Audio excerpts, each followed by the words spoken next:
We ready, Mr. Tejas? Okay. I'd like to call this July 20th meeting of the Camino Real Regional Mobility Authority Board to order at 9:01 a.m. Do we have any public comment today, Mr. Tejas? We've not received any today. Okay.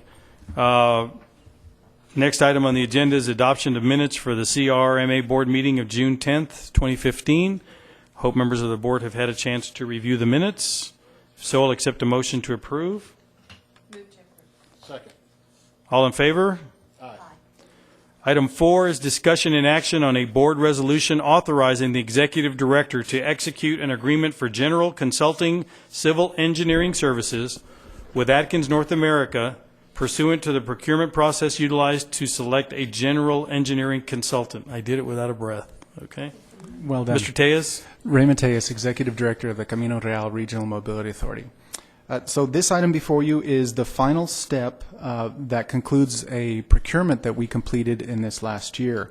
As you may recall, the Regional Mobility Authority actually uses a general engineering consultant very much like an in-house engineering department. So what we do is we go out with a procurement seeking a team that includes a group of various engineering firms and other specialties to provide us services on an as-needed basis. The way that it works is that we enter into a master agreement, which you see before you as item number 4, and then which really establishes all of the general terms and conditions. Subsequent to that, once we have an actual project that's ready to move, we enter into a work authorization with the general engineering consultant team, and that work authorization serves as the project-specific agreement. It identifies the fees to be earned, the scope of work, and all of the details related to the services that we are requesting.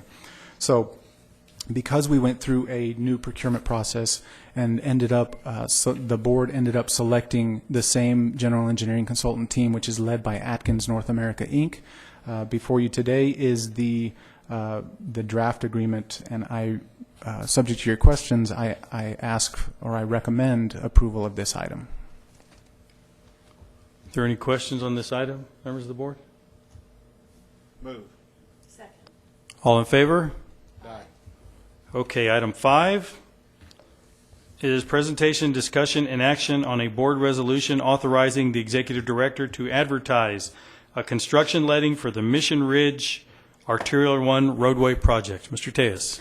Yes, sir. So today we have with us an individual that is part of our general engineering consultant team, an individual named David Head, who will be the project manager for the majority of the 2013 El Paso County Comprehensive Mobility Plan project. So as a very brief reminder, and this will help as it ties into item number 6 as well, we've entered into various agreements with the County of El Paso for the development of a slate of projects, and Mr. Head will touch on those projects as part of the 2013 CMP, the Comprehensive Mobility Plan.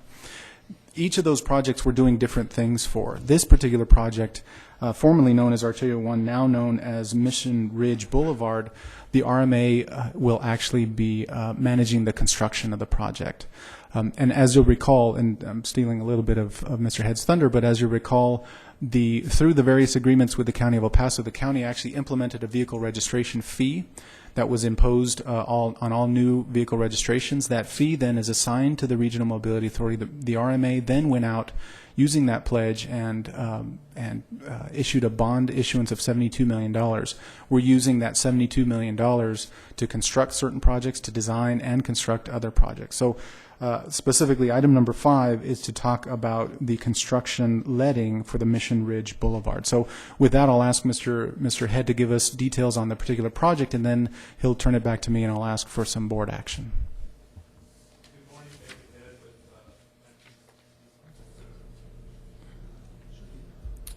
Hello? Yeah, there you are. Now you're on. I'm on. Okay, David Head with Atkins GEC for the CRRMA, and I'm here to talk about the Mission Ridge Boulevard construction project. Okay, this is what I'm going to be talking about is the county mobility plan map and the project purpose. I'll go through the scope, the letting process, timeline, and the requested board action, or Raymond will do that. So in front of you is the mobility plan map, and the project that we will be talking about is the Arterial 1, number 15, which is on the map there. So the purpose of this is Mission Ridge Boulevard is it's known as Arterial 1, but the construction is one of the 2013 El Paso County Comprehensive Mobility Plan projects, which is to be let in 2015 year FY. The project budget comes in from the county vehicle registration fee bond proposal, the VRF, and the county of El Paso and the RMA entered an agreement where the RMA was to let and manage the construction of the project. So this is a site map showing where the Mission Ridge Boulevard is. If you're familiar with the east side, Loop 375, Joe Battle is on the side there, and then up north is Pelicano, so you'd go down Pelicano and heading south you'd be on Mission Ridge Boulevard, which is a dirt road right now pretty much. This is just a typical section of what they want to build, or the county wants to build. It's a 3-lane or 6-lane divided facility arterial. It's got a 24-foot median. It's got some hike and bike trails and a sidewalk on it. So the role of the county is to provide construction funding and the plans, the PS&E. They'll also make the decisions for project issues that need resolution through the county. And then the CRRMA is to prepare and let the project for bids. So we will take the plans and then advertise that and put that out for bid.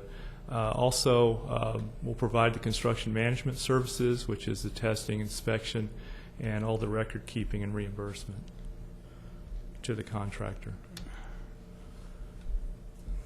So the engineer's estimate for this project is approximately $4 million, and there's 270 days for construction of it. The liquidated damages are going to be approximately $1,100 a day if the contractor does not come in on time.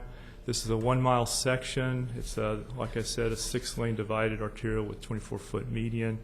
What we'll be building out there, we'll be doing an excavation, embankment, 12 inches of flexible base, 2.5 inches of hot mix, concrete curb and gutter, sidewalks, retention pond, illumination, signing and striping, and landscaping also.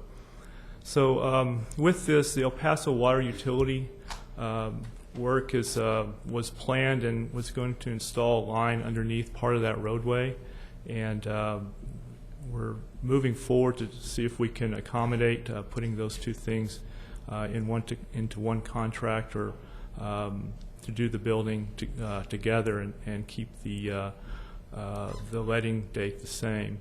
So the county, the CRRMA, the El Paso water utility, we're working to figure out or identify the most expedient way to get both projects into a letting for August, and see if we can get this out to bid and do things simultaneously. Otherwise, it's going to be a little bit of a delay.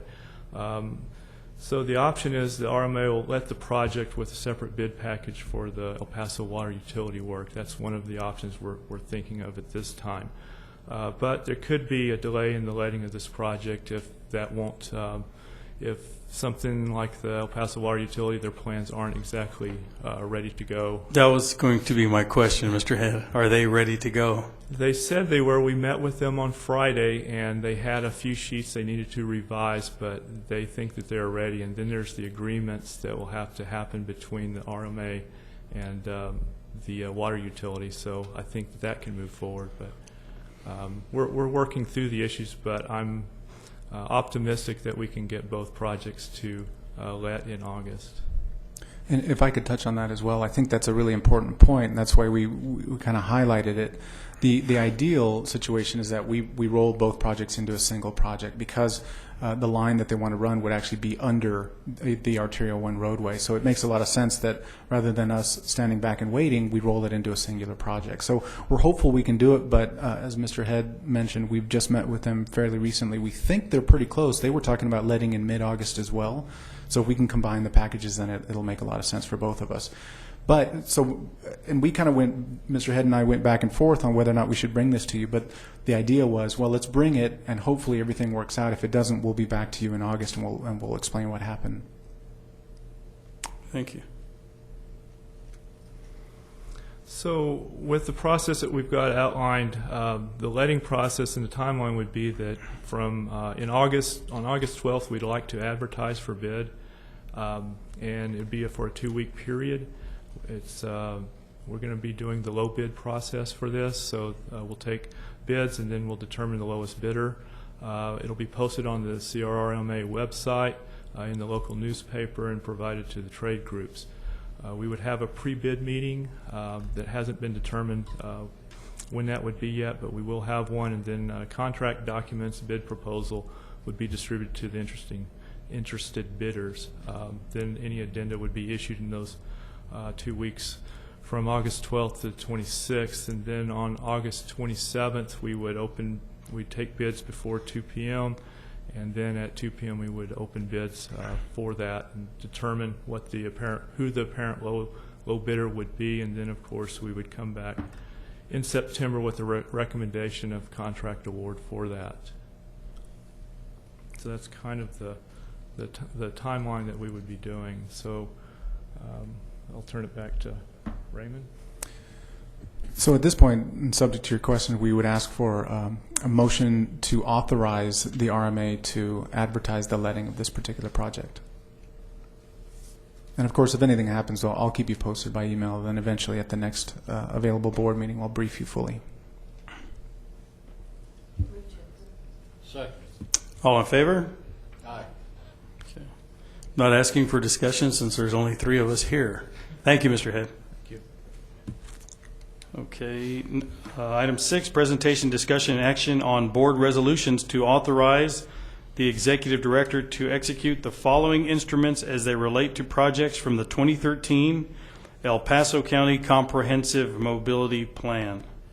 A, contract for engineering services, work authorization number 1 for the East Lake Phase 1 project, and work authorization number 2 for the Camino Real National Historic Trail Project, each with Dannenbaum Engineering Corporation, LLC. Should I just go ahead and read them all, Mr. Tejas? I can read them for you if you'd like as we go through them. Go ahead, let's do that. Certainly. So what I thought I would do for this one, because there are a lot of items, I put together a PowerPoint that would hopefully summarize what we're after. So if IT will bring up the PowerPoint. So as I mentioned under the last item, the RMA is a party to the 2013 El Paso County Comprehensive Mobility Plan.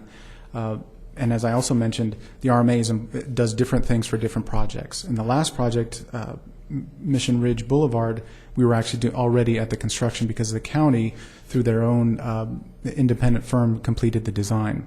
On these particular projects, the county asked that the RMA actually complete the design first, and then we'll manage the construction as well.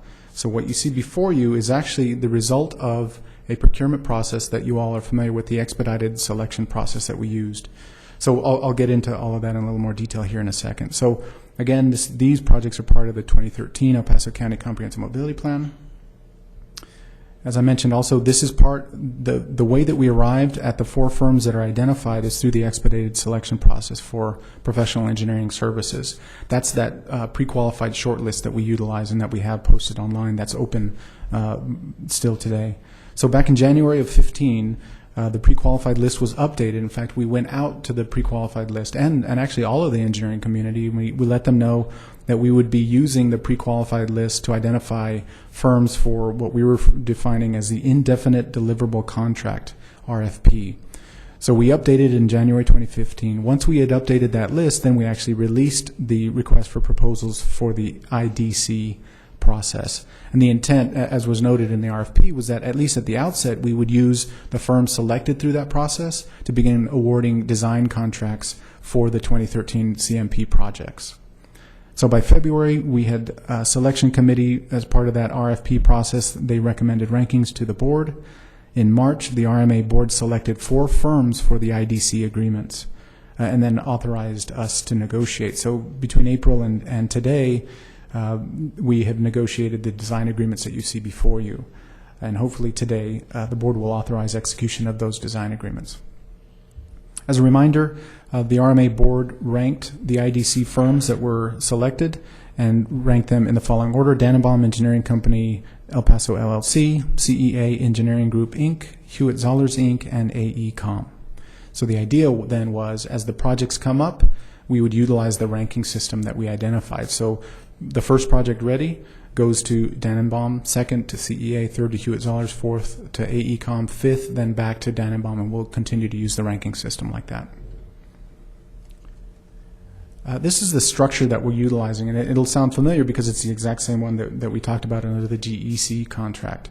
So we have a master agreement that identifies all of the boilerplate language, all of the general terms and conditions, but it also requires specific work authorizations, again, just like the GEC structure. The work authorizations then are the individual agreements that rely on the general terms and conditions from the master agreements, but then spell out the project-specific details like the fee, the scope, and that sort of thing.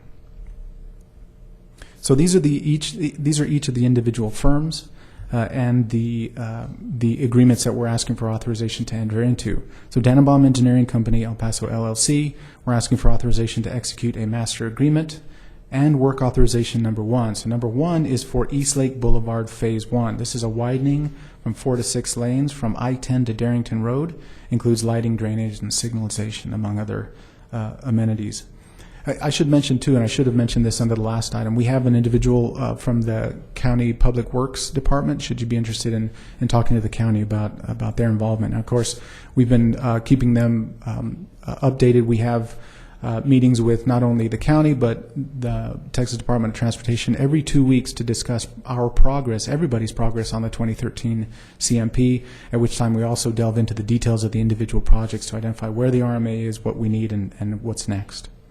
So we have those resources here for you today as well. So on this one, the engineer is to provide the final plans, specifications, and estimates, commonly referred to as PS&E, for the project to allow for a summer 2016 letting. And this one has $2.2 million in design fees. Because Dannenbaum Engineering was ranked first, they also got project number 5, which is ready, and that's the El Camino Real de Tierra Adentro National Historic Trail. And we spoke about this one a little bit at the last board meeting. The specific scope on this one is that the engineer will provide professional services to develop the plans, specifications, and estimates to allow for a winter 2016 letting. The majority of this project actually results in the placement of signs along the Camino Real Trail. I would mention, and as we discussed last time, the National Park Service has actually done some preliminary work that Dannenbaum will actually be picking up with and finishing. We're also working on this one with TxDOT. Hopefully, if we design and build the signs in certain projects where the projects are actually within the Camino Real Trail, they have indicated a willingness potentially to actually place those signs and save the project some funds. So that would be a great way to cooperate with TxDOT as a partner again. This one amounts to $195,000 in design fees. So that's Dannenbaum. CEA Engineering Group, then we're asking also for the master agreement for the boilerplate, and then work authorization number 1 for Eastlake Boulevard Phase 2. So this one this particular project connects to the existing Eastlake Boulevard and runs to Horizon for a 6-lane divided roadway. Also includes lighting, drainage, signalization, and the usual amenities that you would expect. PS&E is what we're looking for on this one for a summer 2016 letting, and $1.5 million in design fees. Now, of course, all of the detail has been posted online. You can see the agreements. You can see all of the attachments there as well. Hewitt Zollers is third. That's item 6C. For this particular project, we are looking for approval to enter into a master agreement for the terms and conditions, general, and also work authorization number 1, which is the Rojas Drive project. So this one will be widening from 4 to 6 lanes from the El Paso city limits to Eastlake Boulevard. That includes lighting, median landscaping, drainage, and signalization. And should you be interested in delving into the details of any of these particular projects, again, I mentioned we have the county representative. We also have Mr. Head, who is managing the CMP program for us, so we can get into those details if you're interested. PS&E is what we're asking for to allow for a summer 2016 letting on this one as well. $481,000 in design fees for this particular project. And lastly, under item 6D, we are asking for authorization to enter into agreements with AECom. First, the master agreement again, and secondly, work authorization number 1, which is for the Vista del Sol Drive project. On this particular project, we're widening to 4 lanes from Loop 375 to Charrington Drive, and again includes lighting, median, landscaping, drainage, and signalization.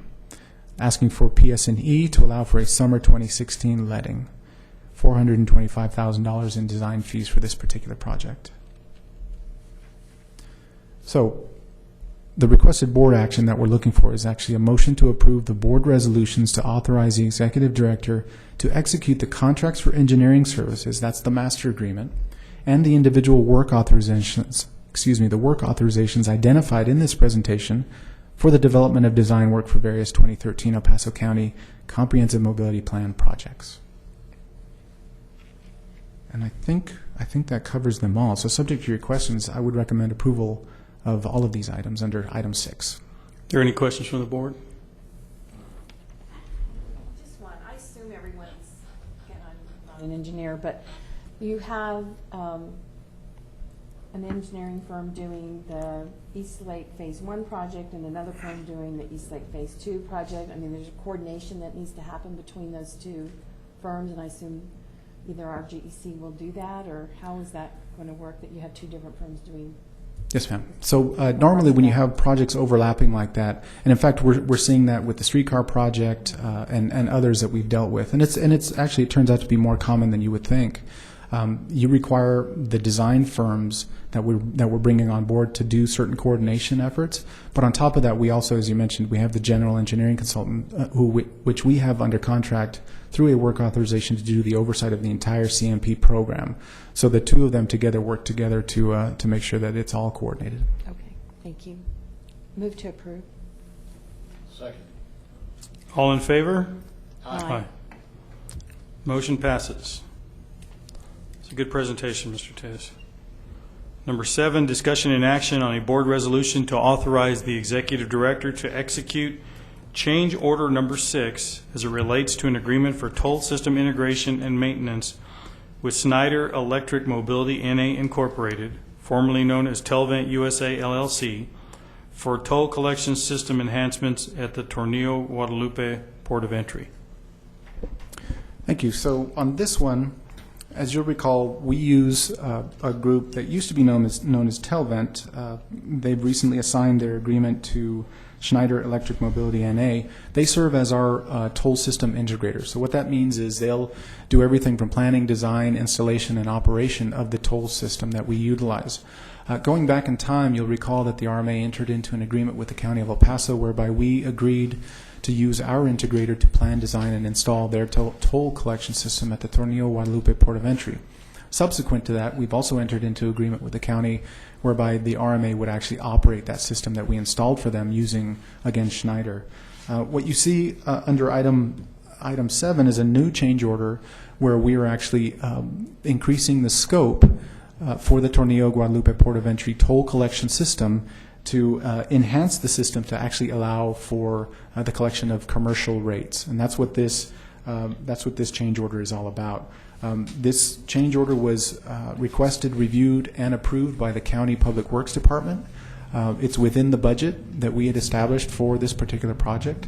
So, subject to your questions, and I'd mention also we have representatives from Schneider here today, should you have any specific questions of them, or our GEC as well, who does the oversight of their contract as well. So should you have any technical questions, please let me know. Otherwise, I would recommend approval of this particular item as well. I do have a question, Mr. Tejas. So the system as it was initially designed was not designed for commercial rate application? Is that exactly what you're telling me? Right. So if I could ask Mr. Blake to come and speak to that. So it goes to, as I recall, a distinction between the toll systems that are normally used for toll roads versus international bridges, and the categorization of the users. All right. Greg Blake with the GEC. Good morning. Most of the information is correct. Close. The Port of Entry toll collection system was an off-the-shelf product. If you remember back when we were doing this agreement with the county, they were under a lot of pressure to get that port open at the time. So we approached Telvent with a concept to get a system they'd already designed and used at another cash collection facility. Difference between open road tolling like you have on Chavez and the cash collections where you have folks in toll booths with the gates that stop every person that pull up to pay the toll. The system contemplated commercial rates. It just contemplated them with axle classification only. So that part of the system was installed. In discussions with the county through the design, installation, and testing of the system, we determined they want to have a dual rate table. So instead of just classifying by axles, like the rest of the state does with the tolling systems, at the border they want to be basically say this is a commercial vehicle, be it 2 axles to 6 axles, versus a non-commercial vehicle. So in order to do that, you have to implement 2 rate tables and change that touchscreen that the toll operator is actually using. So this change order is all the technical pieces that have to be put in place prior to opening to allow for that dual rate table. So commercial was contemplated to answer the question. It just wasn't contemplated with 2 separate rate tables. Is it necessary to have 2 separate rate tables? Well, to match up with what the city of El Paso is doing, which is what the county wants to do initially, that it is to have those 2 rate tables. Okay. So if you have, the example would be a 1-ton commercial pickup that's only 2 axles. I think right now, instead of charging, if the toll rate for non-commercial is $4, the city's charging that commercial vehicle with 2 axles $8. And the county wants to have that flexibility to do that. Okay. So. Clearly, that's what I said. Okay. Well, I think it's important to line up with what the city is doing too. I mean, Absolutely, and and I'd mention too change. that not only did the county ask for it, they've reviewed the documentation, the proposed fee and everything, and have approved. And as you recall, this is a pass-through, so these are county funds being utilized for this particular project. Okay. Entertain a motion to approve. Move to approve. Second. All in favor? Aye.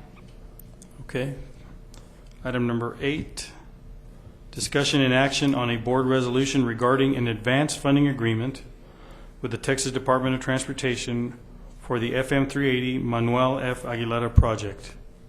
So this item is more of a, I guess, kind of a belt and suspenders approach than anything else. You'll recall we actually had this item on the last board meeting in June.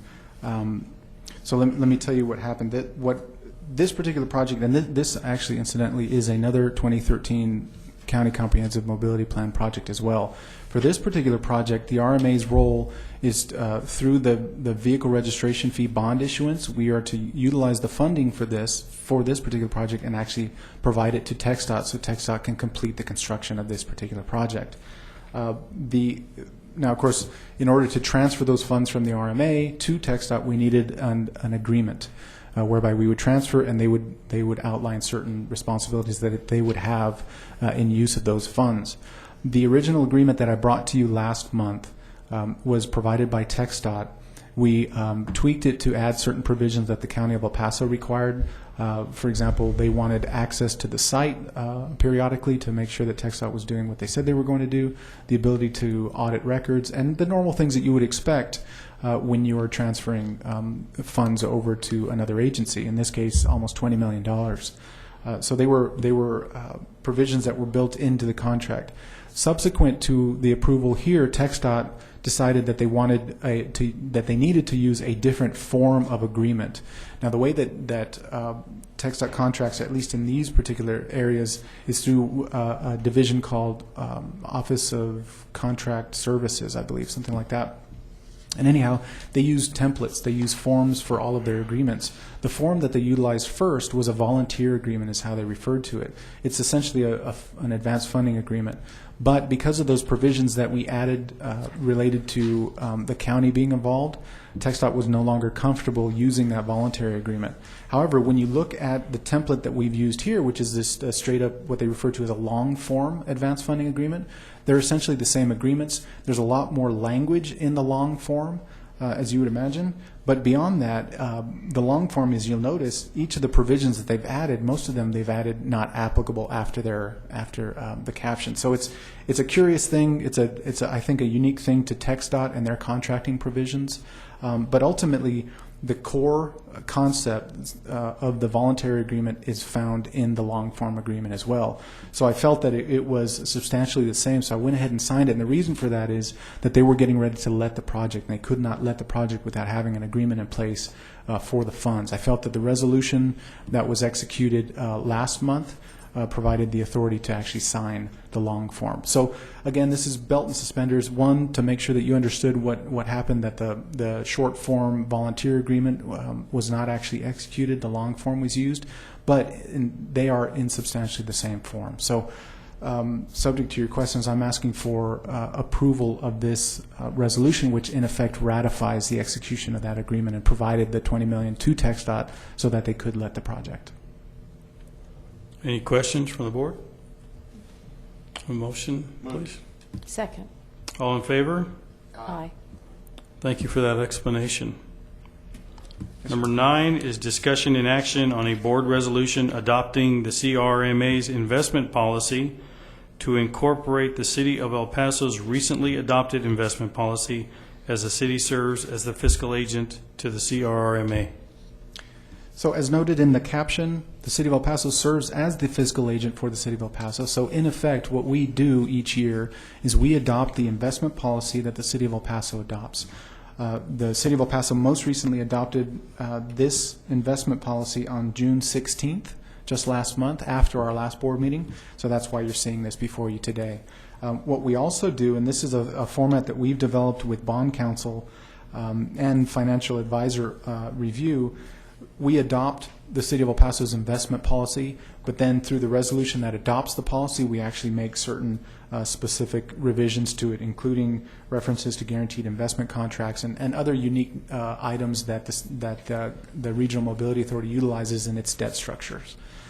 So what you see before you then is a policy adoption of the City of El Paso's investment policy, with certain revisions built into the resolution. So subject to your questions on this one, I would recommend approval as well. I do have a question, Mr. Tejas. Yes, sir.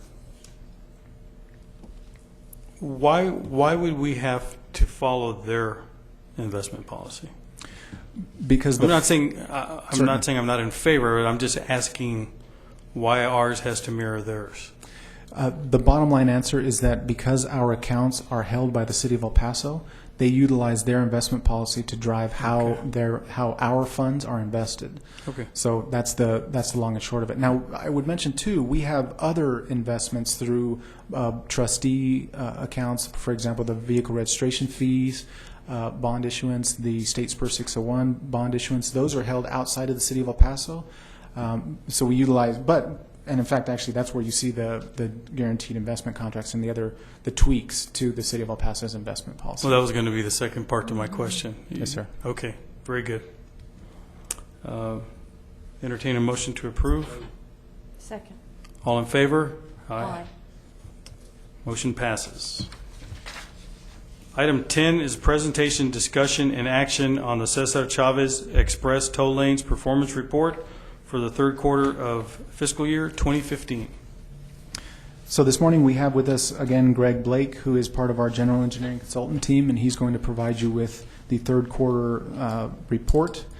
This report, actually, as we normally do, has not yet been posted online, but at the completion of this meeting we will post it online and make it available to the public. And with that, I'll ask Mr. Blake to share with you the results.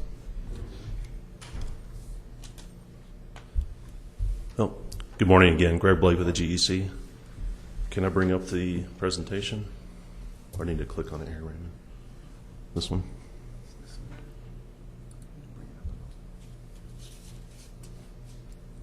Oh, yeah. Let you drive.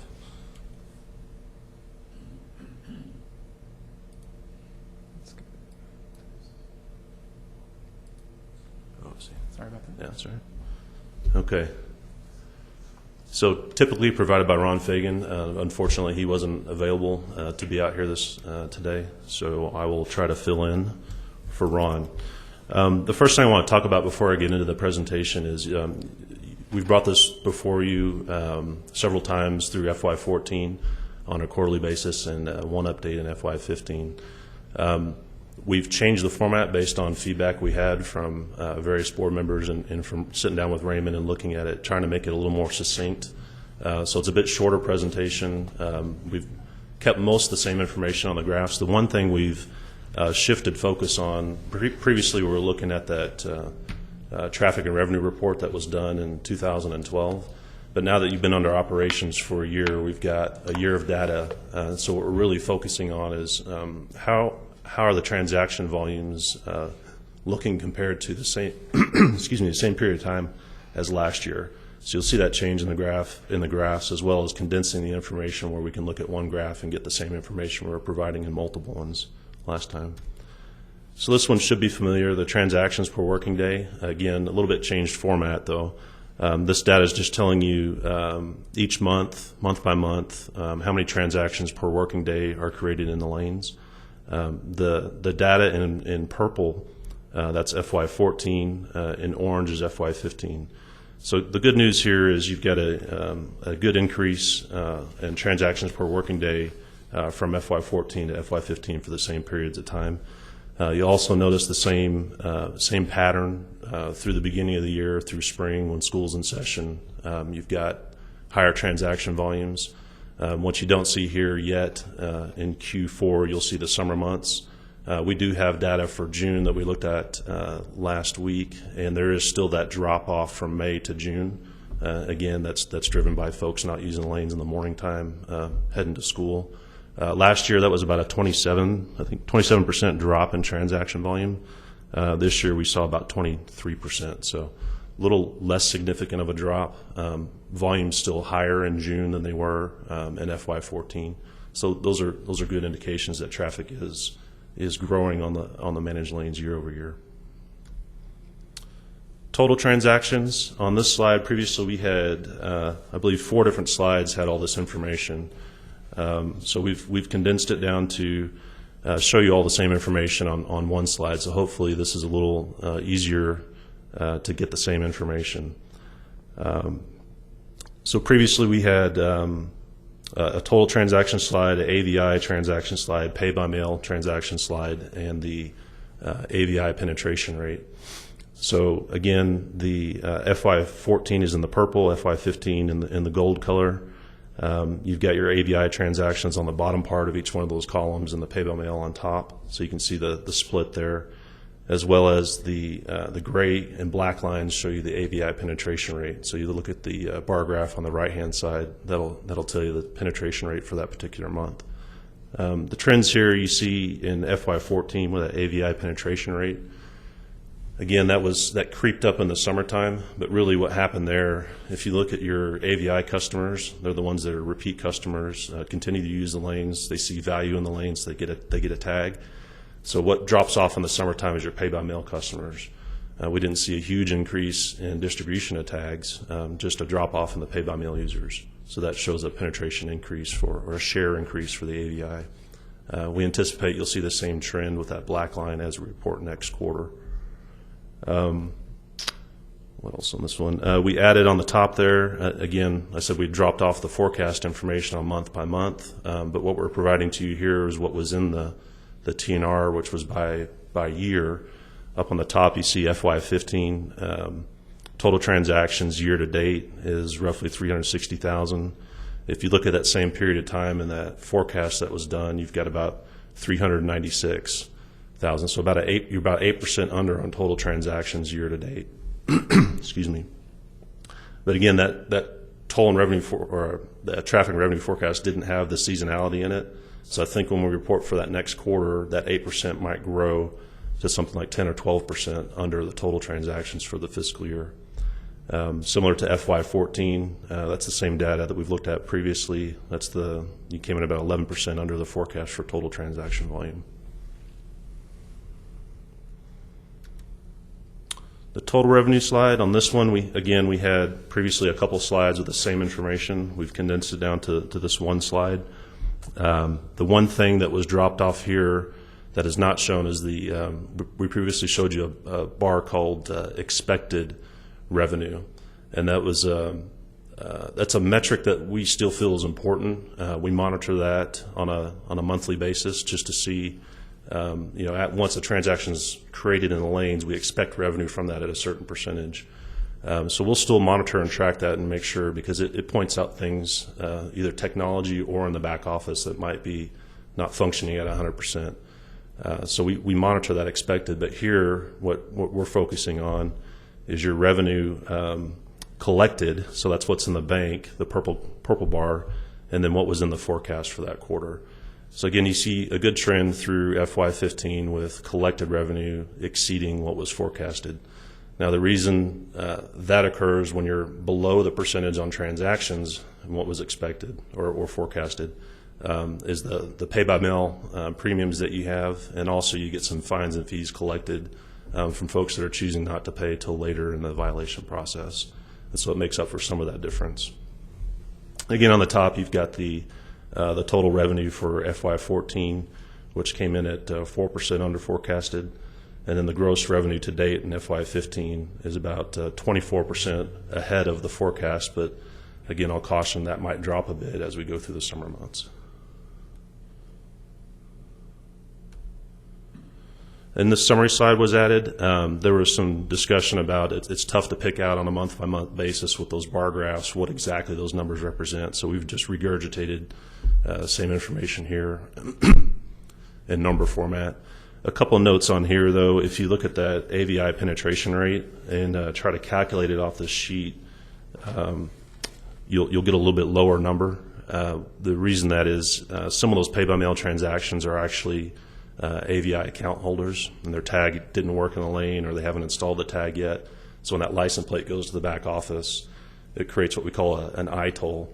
We recognize that license plate is linked to an account, so we don't charge them they don't go through the pay-by-mail process. They shift over and go into an AVI transaction process. So you might see 3 to 4% of that a month, and so that would be the difference if you try to calculate that AVI penetration rate off the slide. So that's all I had, other than I think there were 2 questions the last time we had this presentation, so I've got some follow-up information on those 2. One was about what we see as an average toll bill amount on a monthly basis versus, and that's the pay-by-mail process, versus a user that uses a transponder. So with a pay-by-mail customer, we're seeing about $9 a month versus about $32 a month with the transponder accounts. Now, a note on that: a pay-by-mail customer, that's tracking, one individual vehicle with a license plate. And an AVI account, that person might have multiple vehicles, but what we're looking at with AVI is that one transponder is what we're tracking. So the AVI at $32, you can see that is your customer that sees value in that lane, and they're using it much more frequently than your pay-by-mail users that seem to be a more casual user. If they see an advantage one particular day, they'll hop in there and use it. The other one was about, I think it was about leakage. What are we seeing with the customers that choose not to pay in the lanes? Because we had a presentation about court process, and I think that question came up. So we've gone back and looked at the data. Back in November of 14, we were seeing about 32%, and that's based on transactions. So what that's telling you is 32% of the vehicles that create a transaction in the lane for various reasons ultimately are not paying.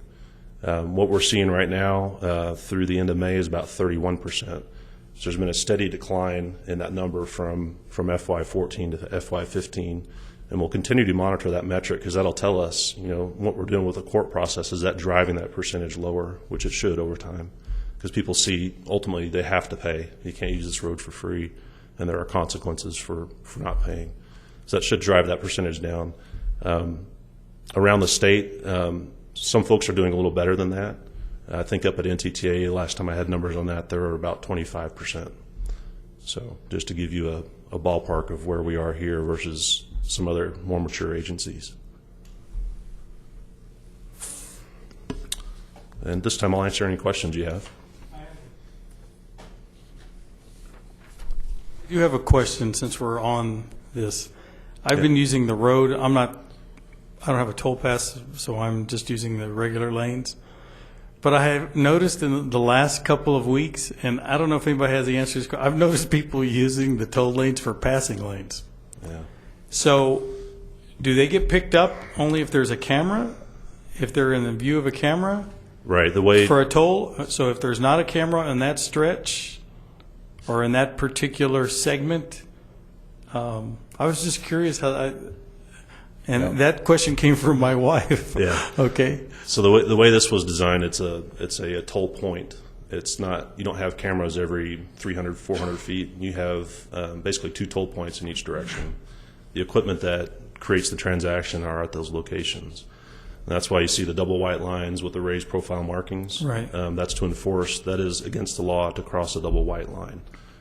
So really that is an enforcement issue that we have to try to train or get drivers to not break the law out in those lanes.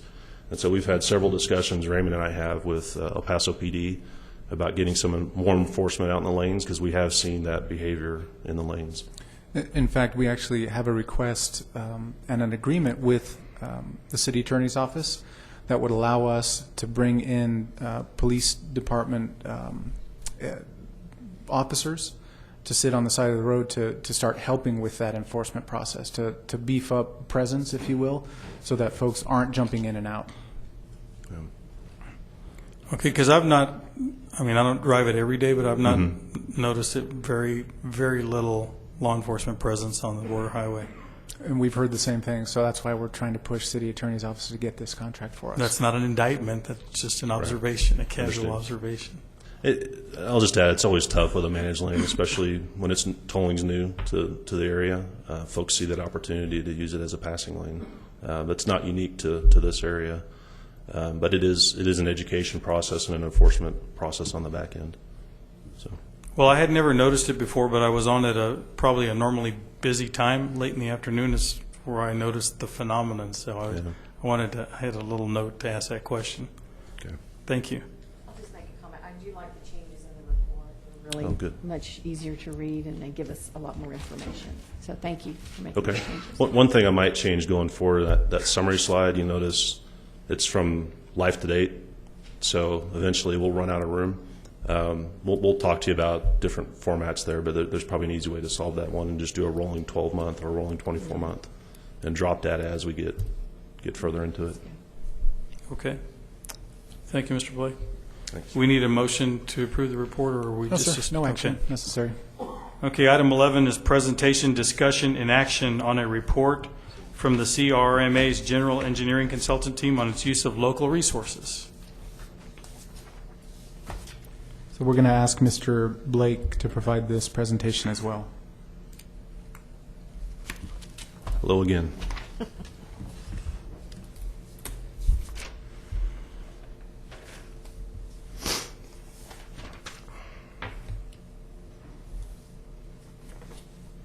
Okay, so this is on the use of resources out here in El Paso on the GEC contract. So you're familiar with this format. This just goes quarter by quarter, the latest quarter being Q25, and I apologize for the format. This is another one I'm going to have to work on to condense some of the older information here. But last quarter being February 2015 through April 2015.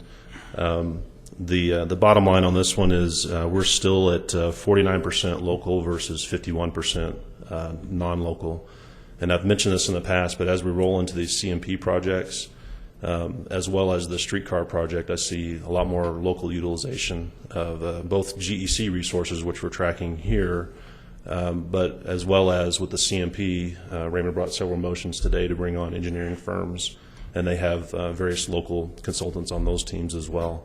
So it might be something that we supplement the GEC report with some of those local resources used on with those other firms to kind of show a full picture of what the Army is using for engineering resources locally.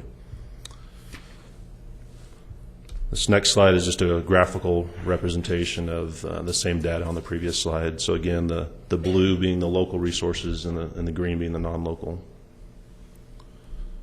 And then the firm summary on the last slide. And again, the same information across the bottom, the 49%, 51% local, non-local. So I'll entertain any questions you have on the data.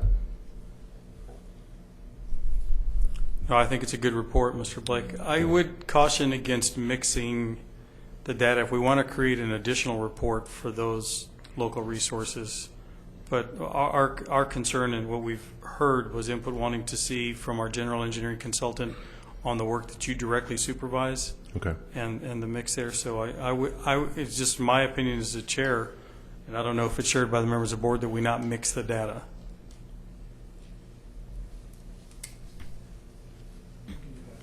Yeah. What Okay. about the county's projects? Yeah, that we The keep that independent separate and ones. so we can measure it a Well, little it'd bit be interesting differently. to see that as a separate project. Right, as a separate item, Mr. Tays? You don't need a motion for that, right? Okay. No, we're good. Thanks. I don't believe we need a motion on this either, do we, Mr. Tays? No, sir. Okay. Thank you, Mr. Blake.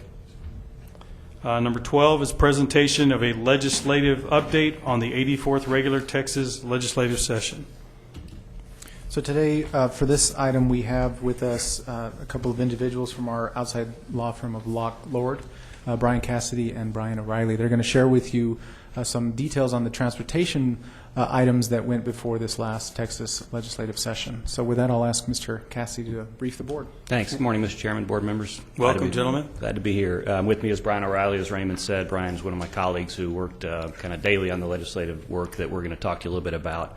You should have our kind of comprehensive summary, and obviously after you've had a chance to look at that and after the meeting in more detail, feel free to reach out if you've got any questions, either through Raymond or to us directly.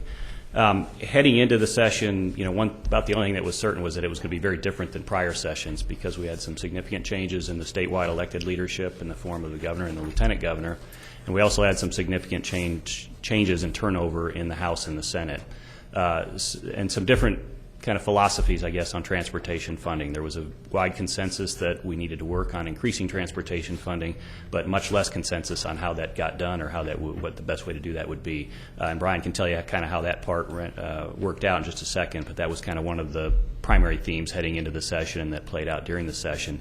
The other was a significant amount of anti-toll sentiment that came with some of the new leadership, and not so much the leadership, but some of the new members in the House and Senate.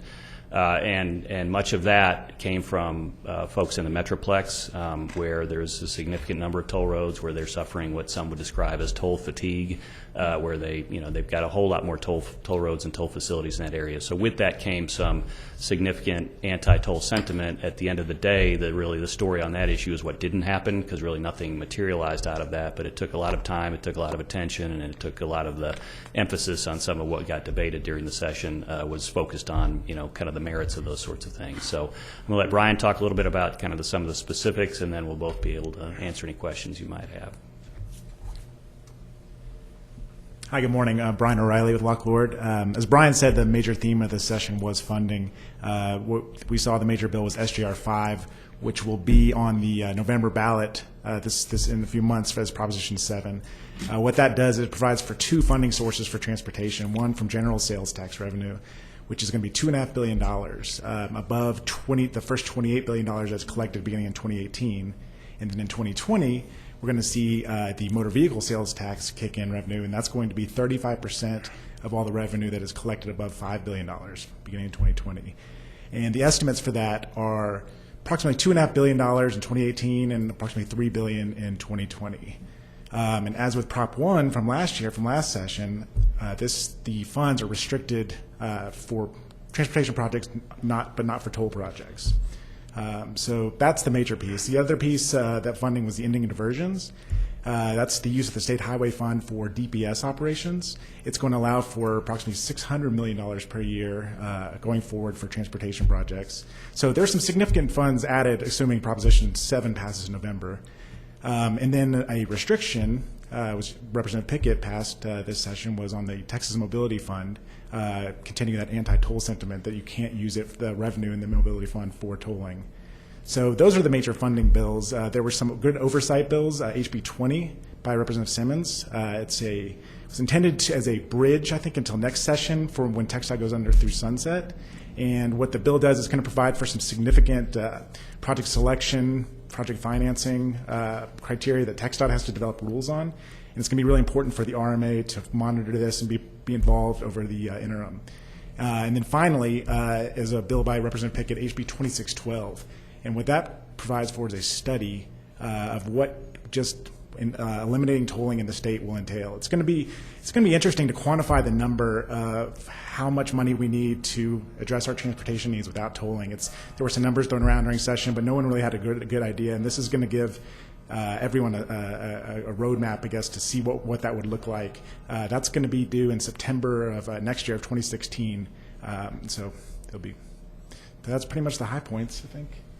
Did I miss anything? Just a couple more comments on tolling and funding in general. I think there's a realization that tolling is not the right method for every project, and in some areas it's not the right method for any project. But I think what eroded some of the anti-toll road sentiment was when regions of the area began to think, wait a minute, you're going to take that tool away from us? We may want it. We may want to use it. Just because you've got too many projects in a particular area of the state doesn't mean that tool should be eliminated for the rest of the state. So I think that's kind of what the reality that set in kind of surrounding those arguments. And I do think it was reflective of a desire that those remain decisions of nature of a local control decisions and by locally appointed bodies like yours. The other issue is, as Brian said, there was, when you look at Proposition 1 from last session, you look at Proposition 7 from this session, as it passes, if it passes, that's a significant amount of money dedicated towards transportation funding over those past two sessions. There's a number that's often thrown around as $5 billion being what TxDOT needs annually in order to meet the current conditions, in order to preserve the current conditions of the state. So when you start doing the math, you look at Proposition 1, Proposition 7, and the ending diversions that happen this session, you get pretty close to that number. But what people have to remember is that number is reflective of two things. One is it merely keeps things the way they are. It doesn't make things any better. And to a lot of areas of the state, that's not good enough. They need things to improve. And the other part of that is that number is derived from a study which assumed that you would have a certain number of toll roads. And if you took tolling away as a tool at all, that number, that $5 billion number, goes up to something more like $10 billion. So it's not, you haven't solved the problem by getting this much money. You've made significant strides in getting there, but you haven't completely eliminated the need for tolling or for alternative methods of funding projects in the future. And that's something just to keep in context as the debate rolls on, as it undoubtedly will. So happy to answer any questions, or as I said, feel free to follow up as you get a chance to read this stuff in more detail. Any questions from the board? Yeah, good report. Thank you, gentlemen. Thank you. I would mention also that this report has been posted online on our website, so it's available to the public as well. Thank you, Mr. Tejas. I believe we do have an executive session item, so Yes, sir. We would need a motion to move retire. into. I'm just going to ask. Right. Under Section 551071, consultation with attorney. Members of the board, we have one item to discuss. Would entertain a motion to move to executive session. So moved. Second. All in favor? Aye. Aye. We are retired to executive session. Thank you. Sir, could I get the time for that motion? At exactly 10 a.m. Thank you. You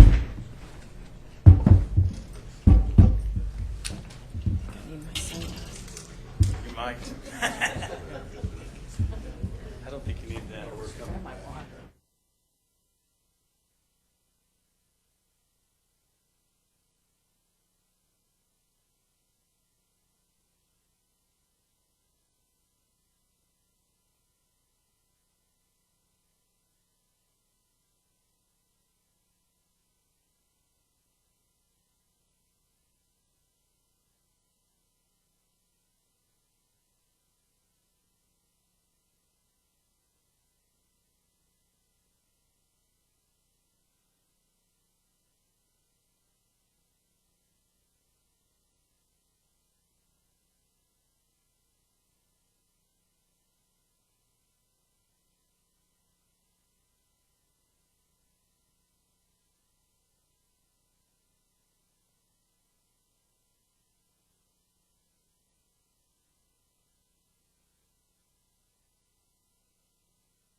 10:39 a.m., and we'll resume our meeting.